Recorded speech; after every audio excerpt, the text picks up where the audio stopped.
ඔයා ඔය කියන විදිහට මං එදා ඔයාව දාලා ගියේ නෑ චූටි පුතා. තාත්තා කෙනෙක් වුණාට තමන්ගේ දරුවට ආදරේ වෙන්න ඕනේ. ඒක කොහෙද මේ තාත්තලා මම දන්නවනේ මෙයා ගැටි මෙයා තමන් ගැන විතරක් හිතන පූජා. කියන විදිහට මං එදා ඔයාව දාලා ගියේ නෑ. එහෙනම් ආපහු එන්නම් කියලා මාව දාලා ගියේ. ඔයාව දාපහු. ඔව්.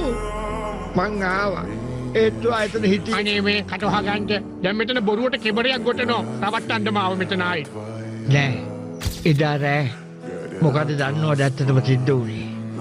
ඔහොම ඉන්න චූටි පුතා. මයික් මෙතන එන්න.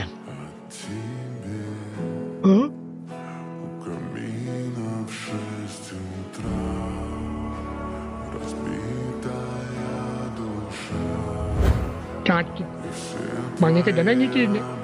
මට හිතා ගන්න පුළුවන්. ඉතින් ඊට පස්සේ වටවට එන්න තිබුණානේ. මං ආවා. ඔයා ජෝන් එක සතුටින් ඉන්නවා එතකොට මම දැක්කා. ඔයාට ඒ ජීවිතේ හොඳයි කියලා මට හිතුණා.